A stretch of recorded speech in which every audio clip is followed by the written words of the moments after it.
Good evening, Erev Tov, to Morenu Harav Wein, Choshev Rabbanim, family, ladies and gentlemen. It really is my pleasure to welcome all to our celebratory tribute dinner to our Morad Atra Harav Wein and Seudat Mitzvah for the new Sefer Torah, which we dedicated in his name this afternoon. It was all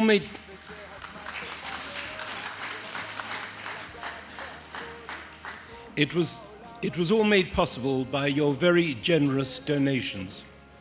Rabbi Wein has been davening in our shul for over 20 years and became our Morad Atra, I believe, in 2001. No? 2005? Any advance? Okay. From the moment he came to the shul, he started giving shiurim and lectures. His extensive knowledge and his major interest in Jewish history, coupled with his first-class ability to teach, made every shiur and lecture, even on some biblical themes, an insight into current events. His sense of humor even appeals to us Brits, and his line that he had heard his own stories more times than his audience always brought a laugh. Rabbi Wein is part of the rejuvenation of the shul that began to take place in the 1990s, which has made us one of the unique community shuls in Jerusalem. It helps that many of his Chicago, Miami Beach, and Monsey congregants and friends come to Jerusalem, and in particular to live in the Diskin-Wolfson buildings and attend our shul so that they can pray and listen to Rabbi Wein. Now, Rabbi Wein, we would like you to bring in some of the younger community. Over the years, we have learned much from Rabbi Wein and the Midah as expressed in the fourth perek of Avot, which, by the way, we may even yet reach on some Shabbat after the afternoon very soon.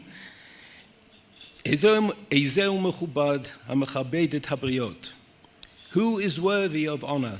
He who respects his fellow man is surely a fitting description of our Morad Atra. He respects everyone for what he is, and he is respected in turn. This evening is a tribute to Rabbi Wein for being our Morad Atra, for his learning, for his inspirational teaching, and for his friendship, and we hope this will continue in the years to come.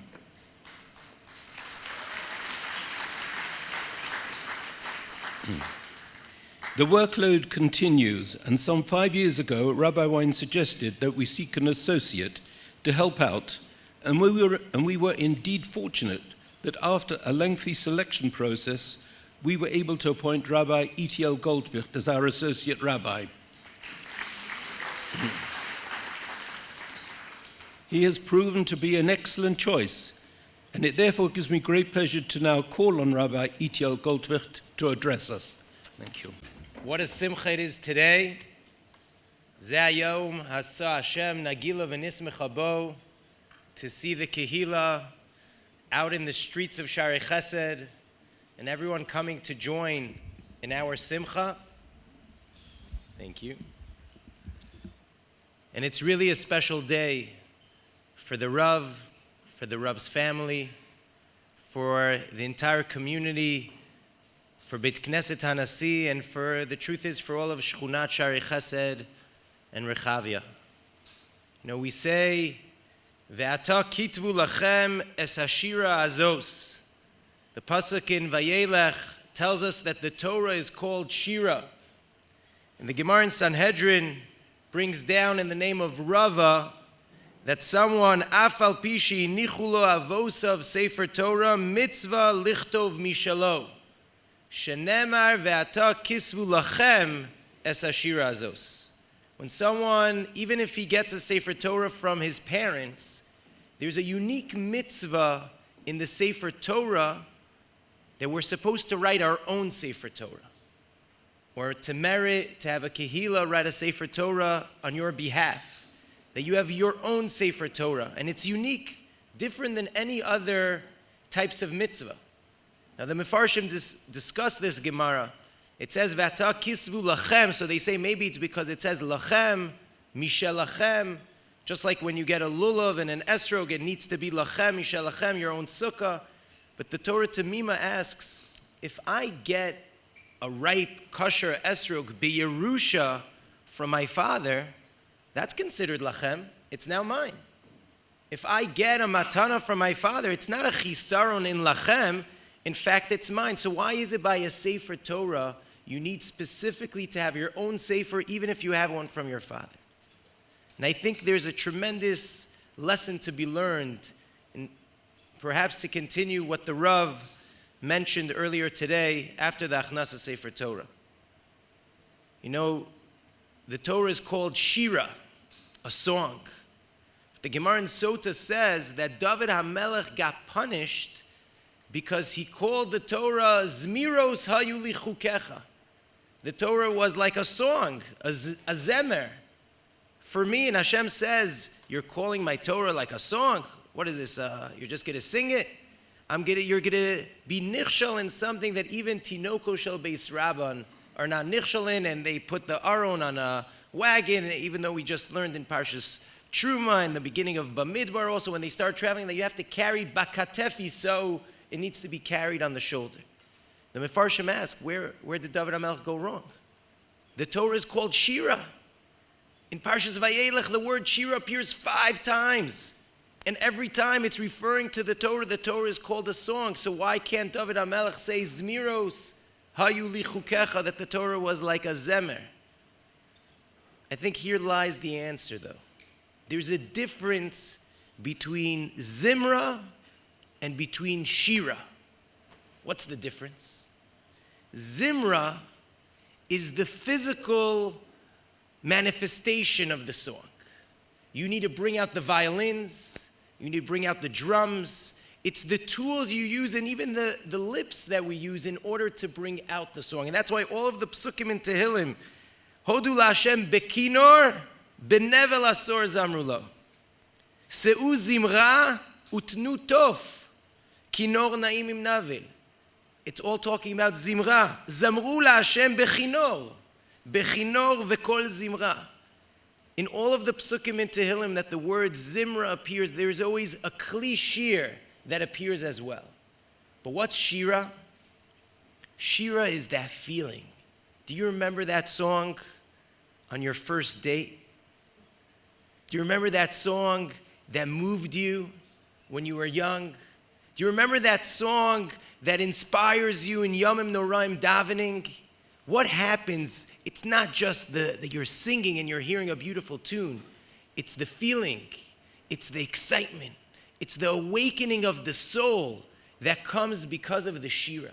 That's what Shira is. And that's why by Leila Seder, after we experience as if we came out of Mitzrayim ourselves, V'nomar lefanav Shira chadasha. Now we say the Shira because we're saying the Shevach ve'odah leficha chayavim lahodos ulehala leshabeach lefayer, and all of the nisim that came. So we're overjoyed, and a Shira pours out of our heart. That's the uniqueness of what the Torah is all about. And that's what the Maharsha says, where David HaMelech got punished for calling the Torah Zimra, because a Zemer is a song that's on your lips, but then it passes, it disappears. But the Shira is the heart. The Torah stays with us Yomam V'Layla. The Torah inspires us. The Torah makes us different human beings. It makes us people that are inspired to live a life full of values, full of meaning. That's what the Shira is all about. And that's why somebody who gets a Sefer Torah from his father needs to still write his own Sefer Torah. Because that feeling you don't get b'Yerusha. Torah doesn't come down b'Yerusha just because your father had it. It means that you're going to have it. You need to awaken that inspiration in the next generation so that they earn it themselves.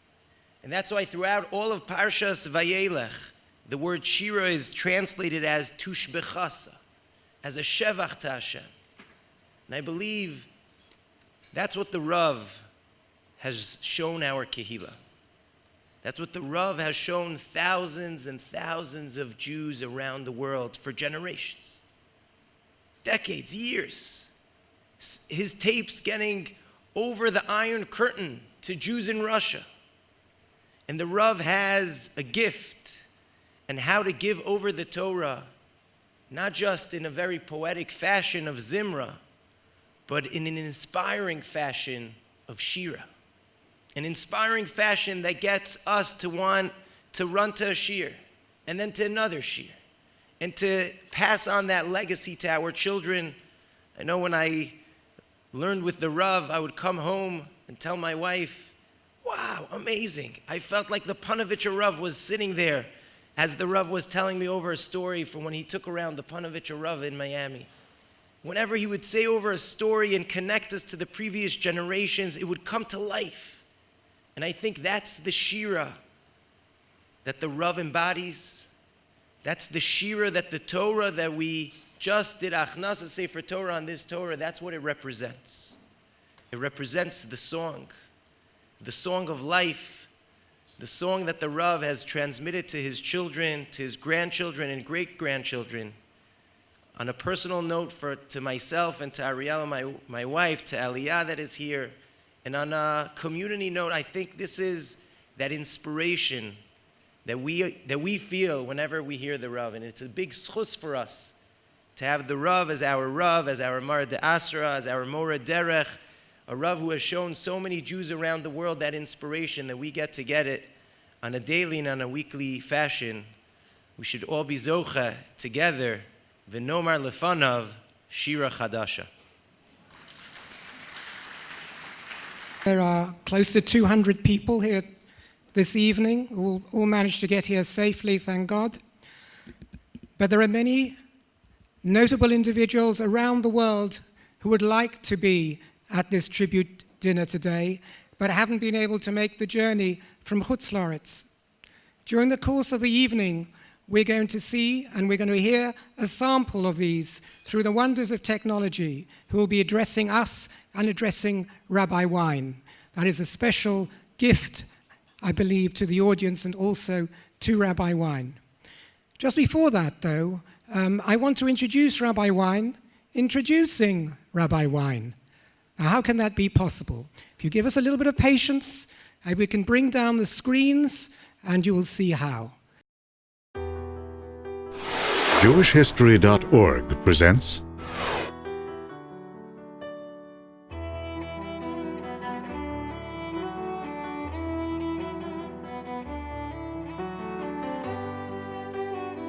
Hello, my friends.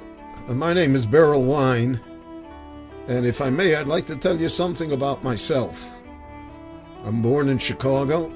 I graduated the Hebrew Theological College, where I received my rabbinic ordination. I graduated Roosevelt University and DePaul Law School. I practiced law for 9 years in Chicago.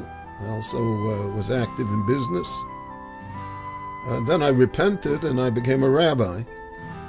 And I was the rabbi of Congregation Beth Israel in Miami Beach for over 8 years. I then moved to New York. I headed the Kashrus division of the OU, of the Orthodox Union, for 5 years.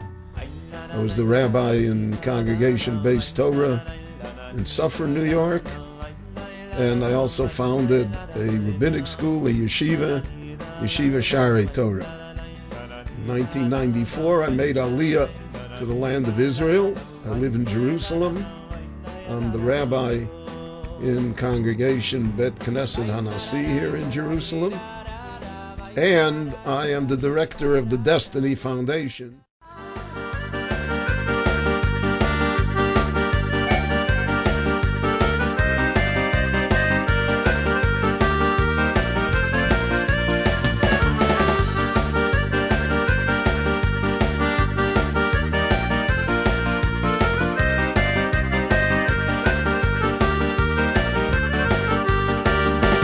תורת השם תמימה, תורת השם תמימה, תורת השם תמימה, משיבת נפש.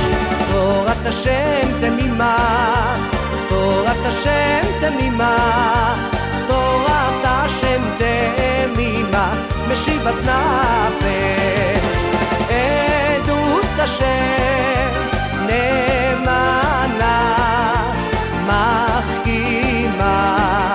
מחכימה ביתי. עדות השם נאמנה,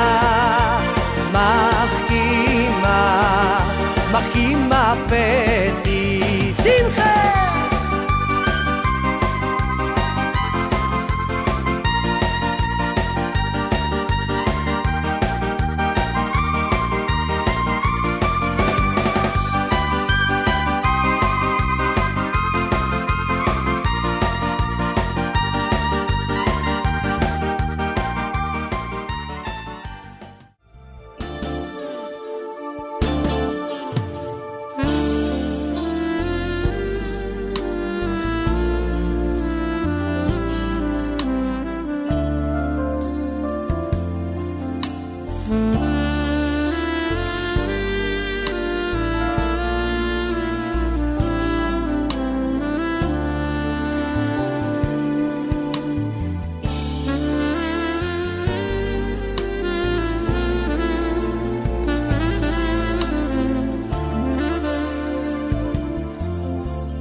It is a big privilege and honor for me to share with you few aspects what I learned from Rabbi Berel Wein Shlita. דוד המלך קם teach us in תהילים, מי חכם וישמור אלה, ויתבוננו חסדי השם. Who is a smart person not know to save the special gift what הקדוש ברוך הוא give to him, somebody what have in his life perspective of התבוננות. התבוננות is mean to combine details and big picture. Somebody would have life only with a big picture, he stay in the air. Somebody would have life only with details, he lack himself. To have the balance between details and big picture, this is the right perspective. And this we feel every time when we listen a lecture from Rabbi Berel Wein, when he give advice to people, he asks to get all the details, but the answer comes from the place what we combine this to the big picture. And in this way, people feel happy with the advice what they get. Some other aspect, unique and special, by Rabbi Berel Wein Shlita. We know Jewish life starts with stones, end with stones. Yaakov Avinu in the last night in Eretz Israel, take stone and say, HaKadosh Baruch Hu, if you bring me back, האבן הזאת אשר שמתי עם הצבע יהיה בית אלוקים. I change this stone to בית אלוקים. One of our name, עם ישראל, is אבן. חז"ל come say to us, ומניין שישראל נקראים אבן, שנאמר ומשם רואה אבן ישראל. After 120 we put stone on the grave. The unique about stone, stone in Hebrew is אבן, אבן is ראשי תיבות, אב, בן, נכד. Father, son, grandson. Ima, bat, nechda, mother, daughter, granddaughter. Is mean what makes us special, unique. We know to combine ourselves to generations before. Nothing starts with us and nothing ends with us. This kind of knowledge. Every time the students, people heard from Rabbi Berel Wein. Every time. He mentioned Gdolei Israel, Reb Chaim Kreisel, Zecher Tzadik Livracha, Arami Ponovich, Zecher Tzadik Livracha, and many, many others.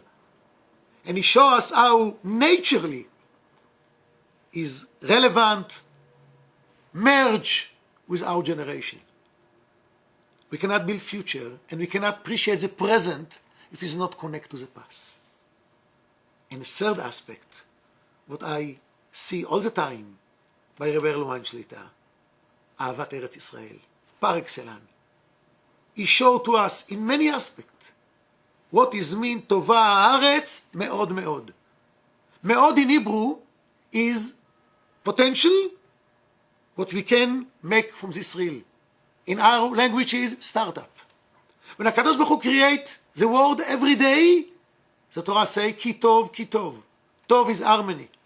When he create us, when he create Adam, the Torah says, וירא אלוקים את כל אשר עשה והנה טוב מאוד. Only we have the knowledge to recognize potential to make from this real. Rabbi Berel Wein showed to us all the history of Am Israel. When we look carefully, we can see Yad Hashem. We can see השגחה פרטית.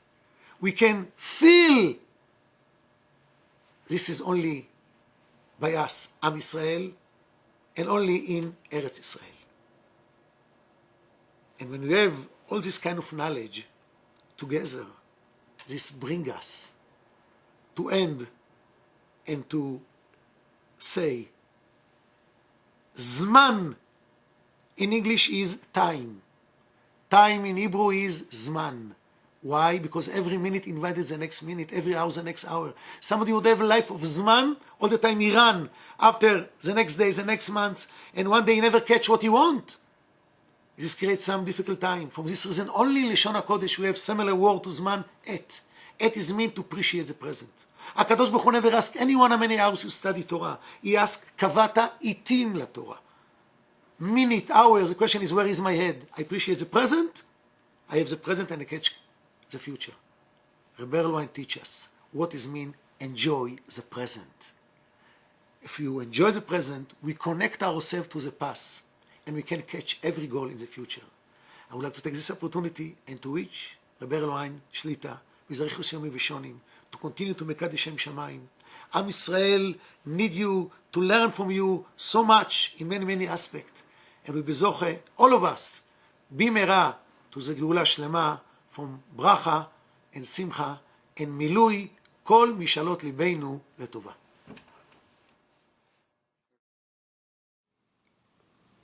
I have very little connection with Skokie Yeshiva, but I have a lot of connection with Rabbi Berel Wein for many, many years. Rabbi Wein has made Jewish history so fascinating and so entertaining. Every time we listen to him, we love his style of humor, and the way he presented history was fantastic. Many people have the ability to analyze the past. They have 20/20 sight looking into the past, but they're not able to analyze the present. The whole chachma of history, world history and Jewish history, is based on an understanding of the past, to be able to analyze the present. We enjoyed for many, many years Rabbi Wein's analysis of the situation in Eretz Yisrael. We wish him Mazel Tov on this special occasion, and he should continue to be a Marbitz Torah Barabim for many, many years to come, teaching Jewish history. There's also Harbotzas HaTorah. The Ramos says you shouldn't study secular studies on Shabbos, but to study Jewish history or even world history is considered a mitzvah. Mazel Tov. It's a great pleasure for me to add to all of the words of tribute in honor of Rabbi Berel Wein this evening. When I think of Rabbi Wein, I think of somebody who is a dynamo and someone who makes things happen. Born and raised in Chicago, goes to the Chicago Yeshiva, becomes a lawyer, goes to Miami as a rabbi, and then he becomes the executive vice president and head of Kashrus at the OU, moves to Monsey. But he just doesn't move to Monsey. He's in Monsey, so he starts a shul. He doesn't just start a shul, he's in Monsey, he starts a yeshiva, and is the head of both of these institutions for decades. You make things happen. Rebbe is Mechayev Ashirim, Hillel is Mechayev Aniyim. Rabbi Wein teaches us the power of one person, the difference that one person can make. He comes to Israel, becomes rabbi of this incredible shul, starts the Destiny Foundation, dozens of books, thousands of tapes, makes a real difference in the world. But I want to add one final thought, and that is that very often people who are involved in the public sphere get very caught up in their own work and sometimes don't invest so much in their families. The Tosefta says at the end of Brachas, Mipnei ma zocha Yehuda lamalchus. And the last answer in the Tosefta is, Mipnei shekidei shemo shel HaKadosh Baruch Hu. Shekisha'olu shvatim al hayam, ze omer ein ani yored, ze omer ein ani yored, or the other version, ze omer ani yored, ani yored. Nobody wants to go in. Everybody wants to go in, and Nachshon jumps in. And because Nachshon jumps in, Kidei Shmo Shel HaKadosh Baruch Hu, Zocha Yehuda L'Malchus. But why is Yehuda Zocha L'Malchus? He didn't jump in. And I think it's relevant to Rabbi Berel Wein.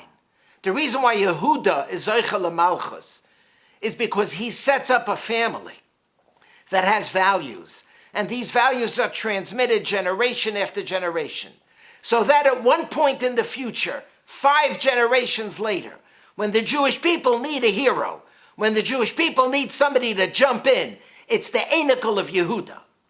Mipnei mazocha Yehuda lamalchus. Yehuda is Mekadesh Shmo Shel HaKadosh Baruch Hu, because he's maimed a family that understands and appreciates and transmits the values generation after generation.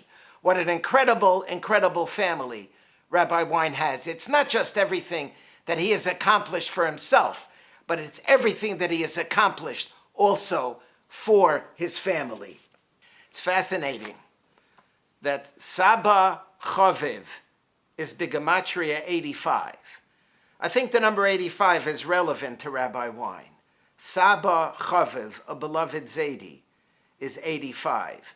And so we celebrate tonight a world Jewish leader and an incredible leader in an amazing family.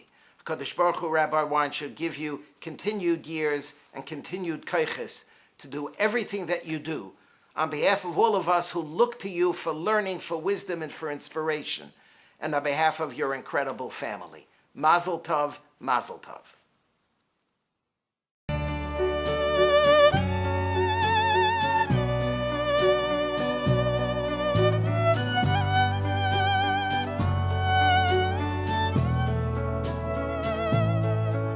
Friends, Rabbonim,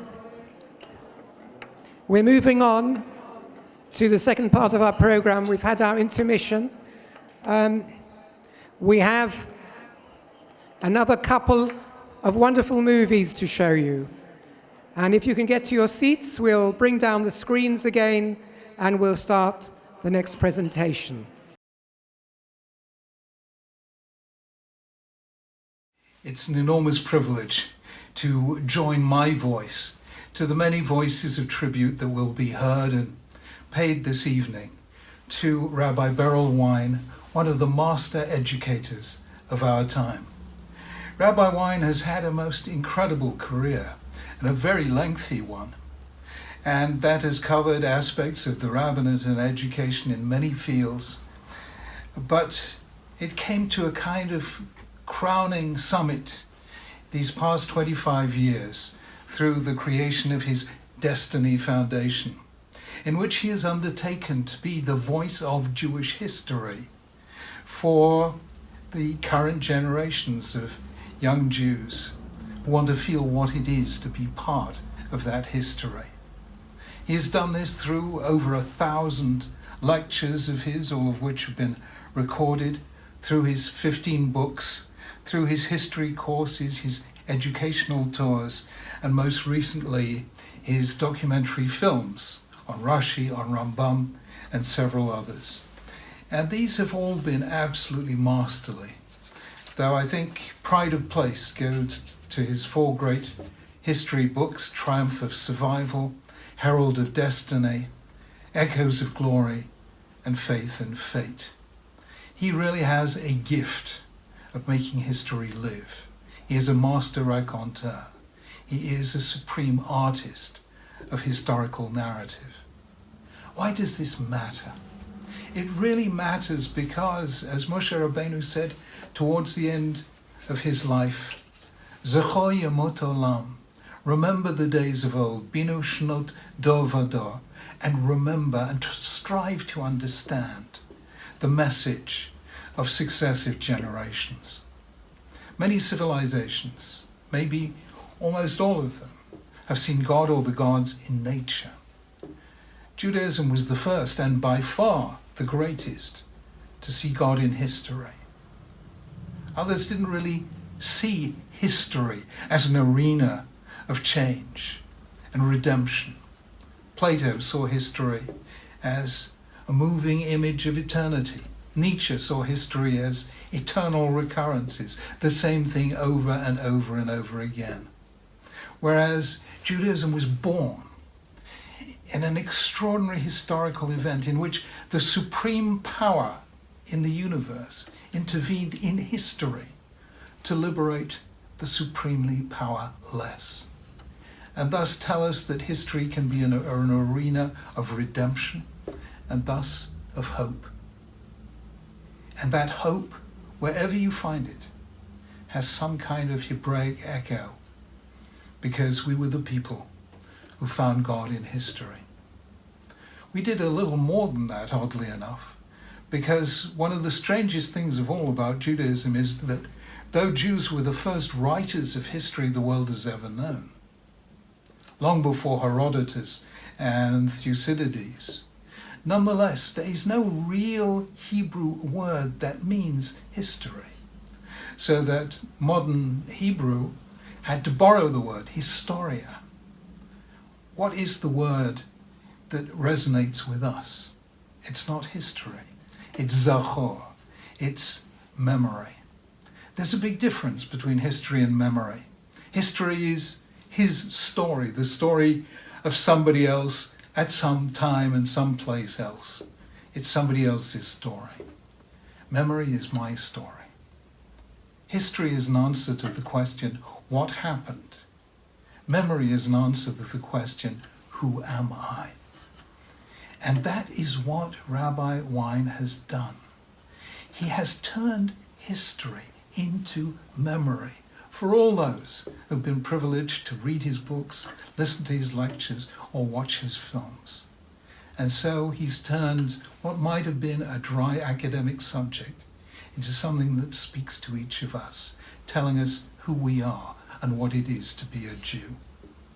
Rabbi Wein, you have done superbly well. I just envy you for your incredible, incredible achievements. You have been our master teacher, our narrator, and you have given us, all of us, a sense of our history that gives us pride and also reminds us of our responsibilities, carrying the past into the future. So, thank you and bless you. And may the Almighty bless you with good health and much strength to continue your wonderful work for many years to come. Thank you.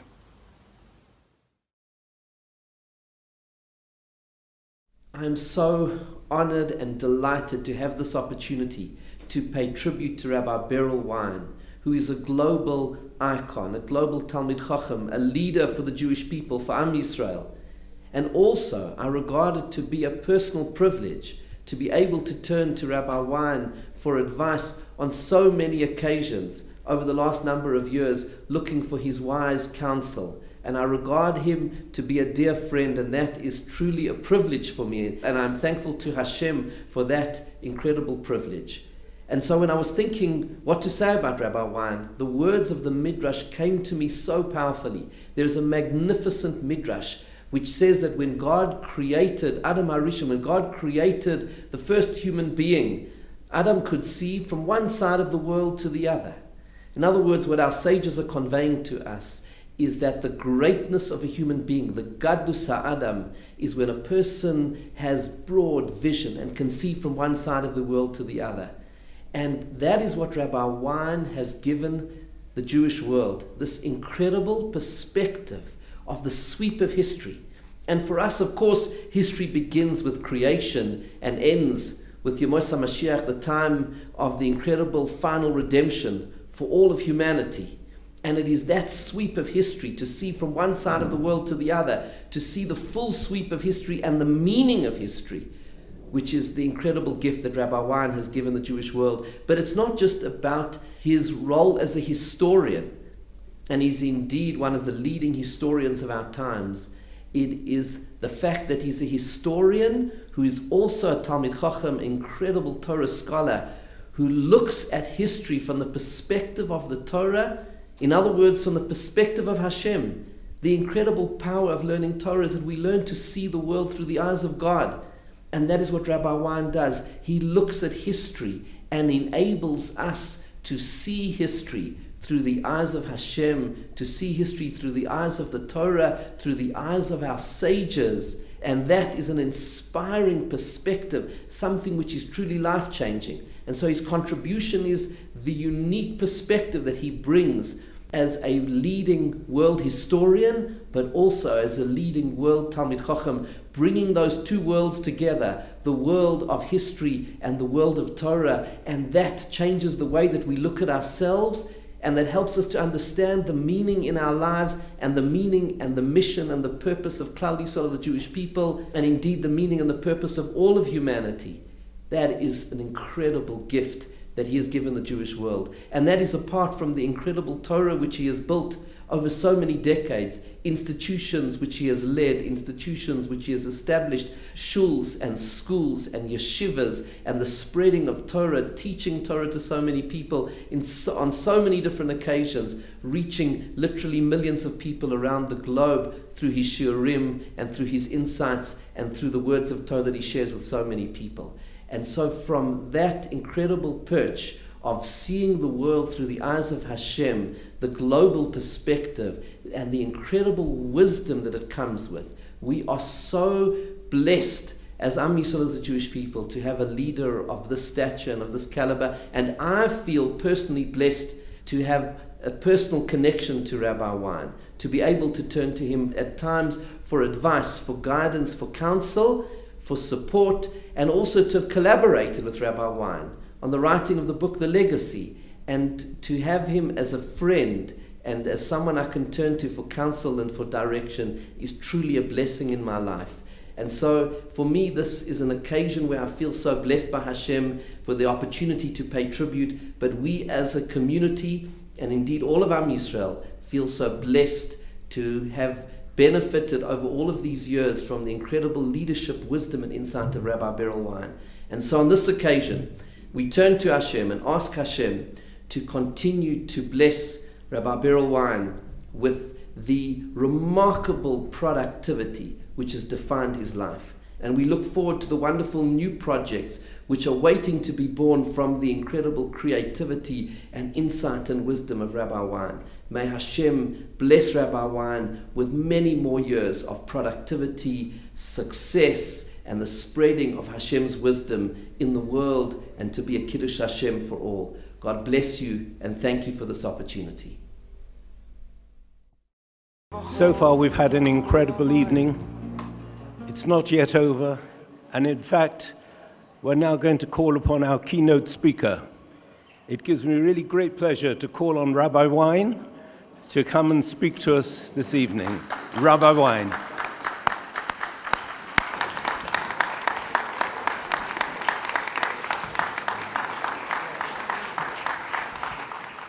Today is July 3rd. On July 3rd, 1863, I was not present yet.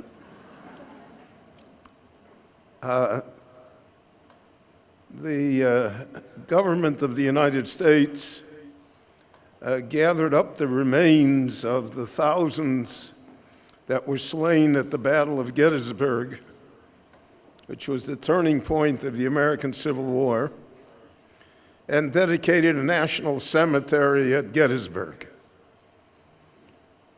To mark the occasion, they invited the president of Harvard, Edward Everett, to come forth and hold an oration as befitted the occasion.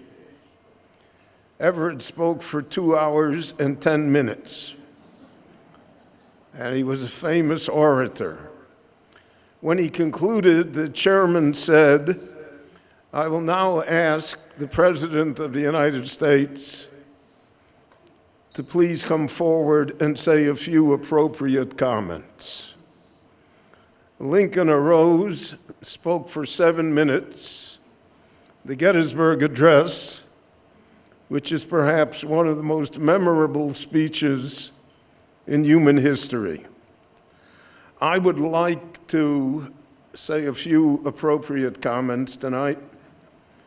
It may take a little longer than 7 minutes, but you'll indulge me if you can.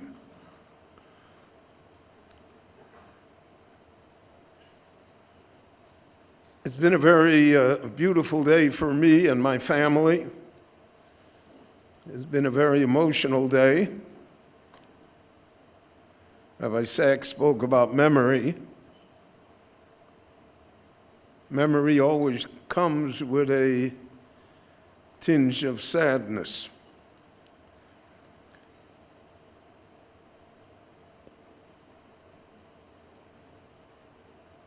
The Talmud tells us a great story. It's a Yerushalmi. There was a famous Talmud Chacham, Rabbi Levi ben Sisas. In the Talmud Bavli, he's only called Levi. In the Yerushalmi, his full name appears. He was a leading student of Rabbeinu HaKadosh, of Rabbi Yehuda Hanassi. A certain community came to Rabbi Yehuda Hanassi and they said, "We need a rabbi. Send us somebody worthy." So he sent them Rabbi Levi ben Sisas. When Rabbi Levi ben Sisas came to the community, so they made a great inaugural banquet. And everybody got up and said how great the new rabbi is, and how fortunate we are to have such a rabbi.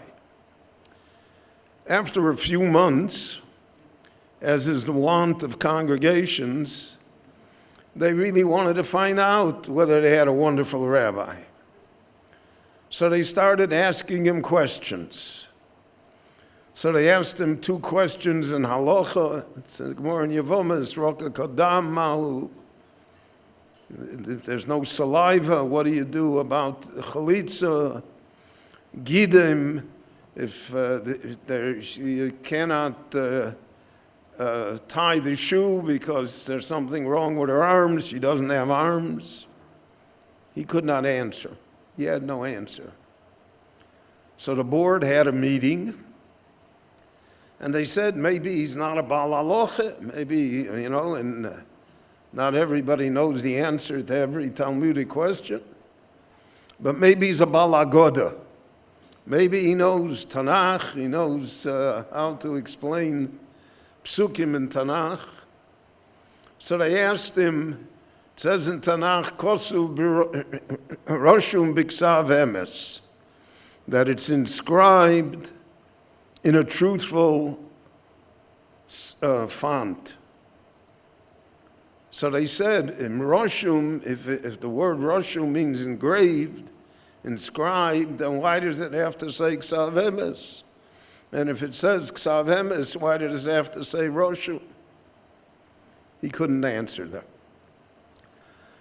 So the Yerushalmi says they packed him up and brought him back to Rebbe. And they told Rebbe, it's Mekachtos. We asked you for somebody that knows something. He doesn't know anything. He doesn't know Halacha. He doesn't know Agoda. So Rebbe said, I can't believe it. Gavra ka'ano ko yohivna. I gave you somebody who I feel is my equal. What do you mean he doesn't know? So he took Levi ben Sisis into his room, and he asked him all the questions. And Levi ben Sisis answered immediately, with insight, with perspective. So Rebbe said so why didn't you answer them? He said, Rebbe, you don't understand. Osuli bimo gdola, they gave me such honor, I forgot everything that I knew.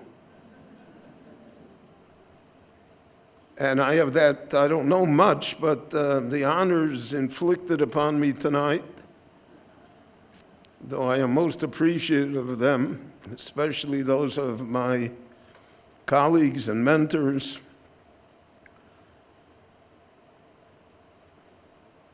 So I really may have forgotten what I want to say. But I brought some crib notes. I have a wonderful great-grandson by the name of Nossi Teitelbaum. So he is now a graduate of first grade in the 5 towns in Far Rockaway. And in first grade, he had the assignment of writing a biography of somebody. So here's my biography. And he wrote a biography about his great-grandfather, Rabbi Berel Wein. So I want to read it to you, because then you'll have the true picture. Everything that you saw here is fluff. This is it. My great-grandfather lives in Israel. My great-grandfather wrote many books. He is a rabbi in Yerushalayim. He gives a lot of speeches. He is a special person. I love him very much. The end.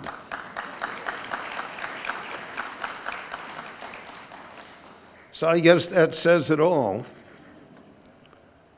And I'm most appreciative that his father is here and allowed me to share the biography with you. In the Tanakh, in the entire holy writings, the only birthday that is mentioned is that of Kalev ben Yefuneh. And his birthday that is mentioned was when he turned 85. We read in the book of Yoshua that Yoshua was looking for someone that would lead the Jewish people to Hebron and reoccupy, so to speak, the Morat HaMachpelah and rebuild the city of Avraham. So he asked for volunteers. And no one was in a hurry to volunteer because Hebron, even till today, is a tough spot. And Kolev ben Yefune arose and he said, Ben Shmonim v'chomei shana anochi hayom. I'm today 85 years old. Lifnei arboim shana, 40 years ago. Omadeti lifnei Moshe b'chorev. I stood before Moshe Rabbeinu in the desert outside of Sinai. Kochi ata kekochi oz. My strength now is like my strength was then, 40 years ago. And Kolev, therefore, is the one that leads the Jewish people back to Hebron and makes it the capital of the tribe of Yehuda. I cannot say kochi ata kekochi oz. But I would like to imitate Kolev ben Yefune. What's so special about Kolev? I think the thing that's special is what he saw, what has been mentioned here before. He goes out of Egypt. He sees Kriyas Yamsuf. He stands at Sinai. When Moshe wants to send spies, he's one of them. And when the spies don't see Eretz Yisrael in its proper perspective, when they see all of the problems, when they read Haaretz, so who wants it? Eretz ocheles yoshvei. Nothing is good. The fruit is too big. There are lots of funerals in the country. The Kanani is there, the Amaleki are there, the Amori are there. And Kolev says to them, you guys are nuts. You missed the whole point here. Olo nale kinuchalu. We can do it.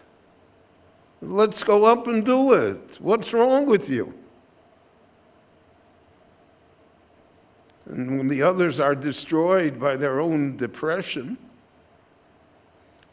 by their own pessimism, by seeing always the problems and not seeing the accomplishments, Kolev survives.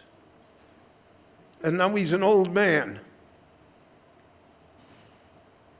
But he says to Yoshua, when I said Olo Nale, I meant it now, not just then. That's what he means, Kochi ata kekochi oz. It's not my physical strength is the same. Time wreaks havoc with us. But my spirit, my belief, what I would like to accomplish has not diminished one bit. So you want Hebron, so we're going to go to Hebron. You want the Moras HaMachpelah, we're going to go there. And that's what makes him such a heroic figure, that the Tanakh mentions him, the Torah mentions him. So we, thousands of years later, know Kolev ben Yefune.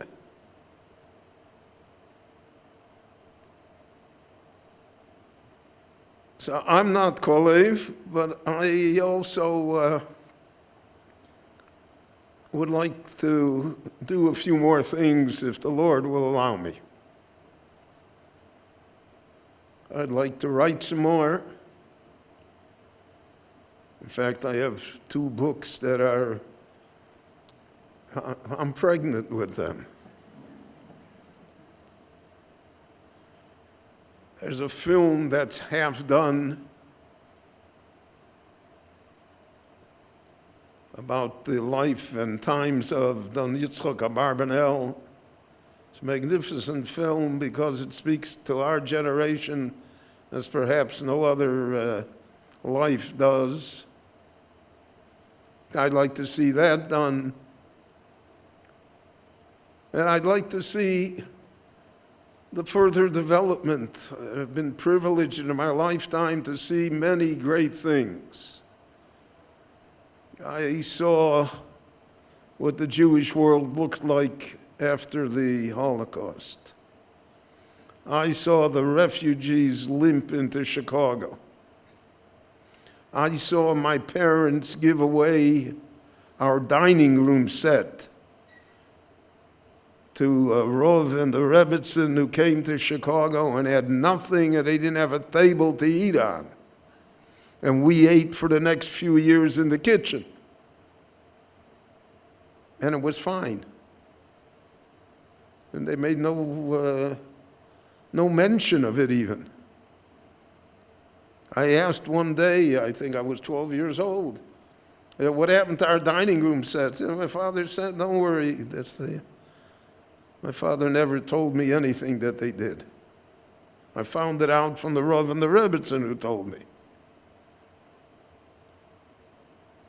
I saw great people. When I saw them, I was young. I didn't appreciate them. I didn't realize that they were great people. I just thought they were nice rabbis with long beards who spoke Yiddish, who didn't have any idea what the Chicago Cubs were all about, which was then very important to me. And I saw great women, but I didn't appreciate it. I didn't know. But I saw them, and they had an influence on me, directly and indirectly, subliminally. Chazal say that why was Rebbe so great that he was able to write the Mishnah? Because Rebbe said, Pamachas roisi es Rabbi Meir me'achorov.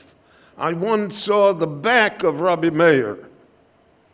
Ilu roisi befonov, if I would have seen him head on, roisi mechadei tvei, I would have been a greater person, but at least I saw the back. If you see the back of a great person, there's also an influence. I saw Rav Herzog, and I saw the Ponevezher Rav, and I saw Rav Lazer Silver, and I saw Rav Moshe Feinstein, and I saw Rav Yaakov Kamenetsky, and I saw my Rebbeim in the yeshiva, holy people who worked practically for slave majors, but it made no difference to them, and who loved us, and who did not believe that we were the last generation that was going to study the Babylonian Talmud, and who did not compromise in their behavior or in their beliefs or in their vision or in their hope. So you saw that I mentioned here I was a lawyer and a businessman for 9 years. And I thought I was fairly successful. In fact, my federal income tax, the last year that I was a lawyer, was greater than my salary the first year as a rabbi.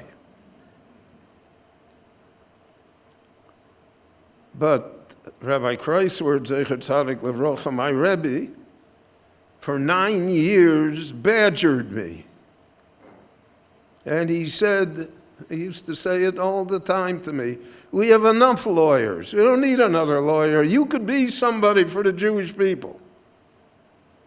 And I would tell him, Rebbe, I'm the chairman of the board of the school. I'm this, I'm the biggest, I'm a balabos in Chicago. He said, ridiculous. And he forced me out of it. and he dug up some godforsaken position in Miami Beach. They showed the picture of the shul, but when I came there, it was a storefront, and it was 39 families. And the first month, we couldn't meet the budget.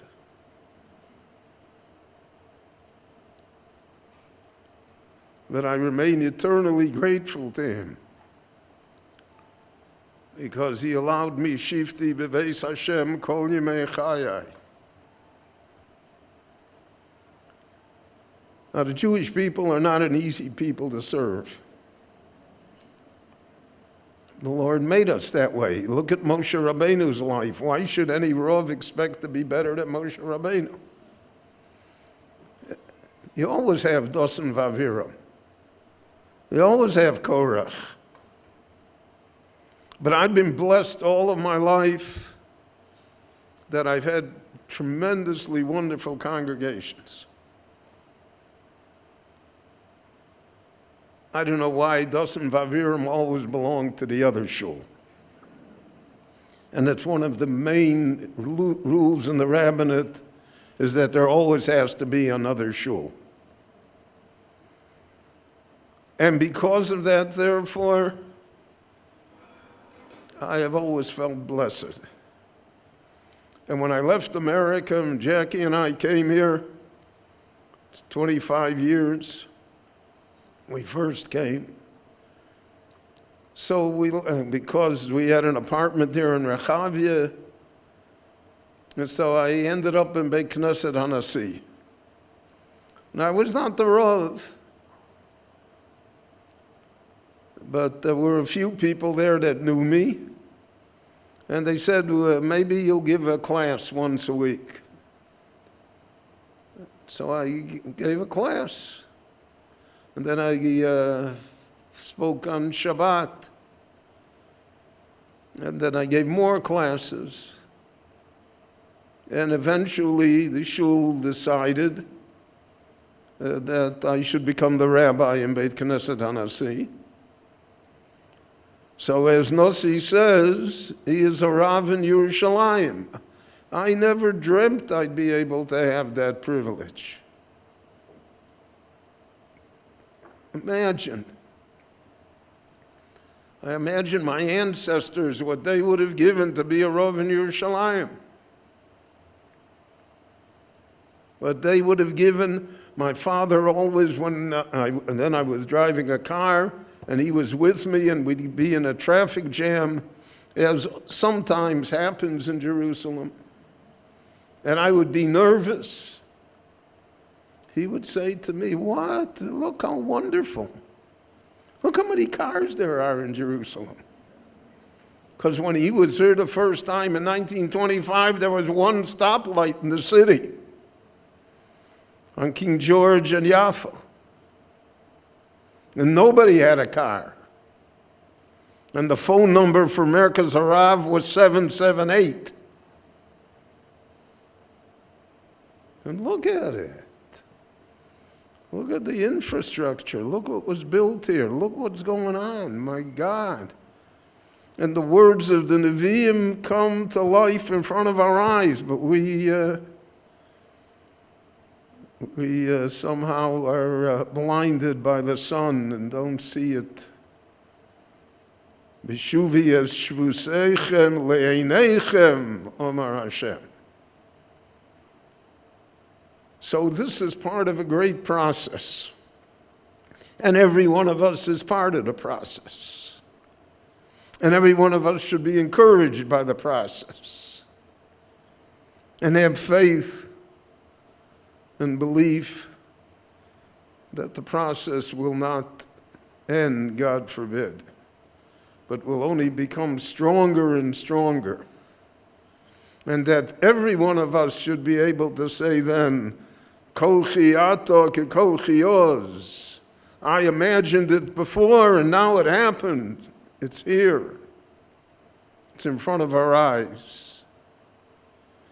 So I thank you all for all of this, the Sefer Torah this afternoon, this beautiful banquet. I cannot enumerate all the people of the committee, and the dear friends that I have, people who care for me.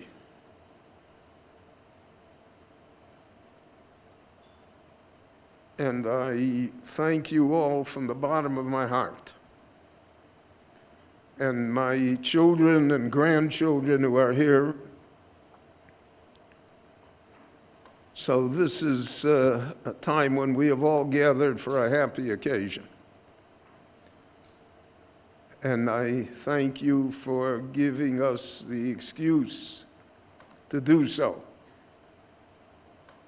And I hope that my family and your family and the synagogue and the community and the Jewish people generally will always celebrate smachot, good and happy occasions, and that we will do what we can to build Klal Yisrael, to build Torah, to build Eretz Yisrael and the state of Israel. Thank you, and I really appreciate the evening. Kol Tuv.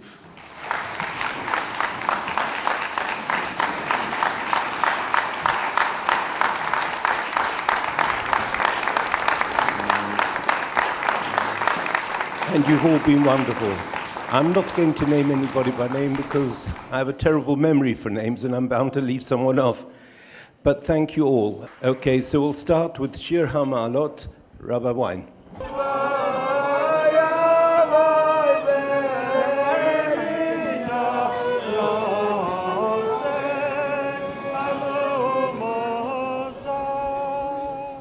Rabbi Sign of Orei. Yehi Shem Adonai Mevorach Me'atov Yarolom. Bishus Rabbonim, Moronon, V'Rabbonon, V'Rabbosai. Nevorech Eloheinu, Sh'achalnu Mishalo.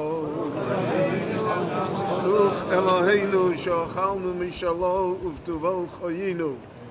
Baruch Ato Adonai Eloheinu.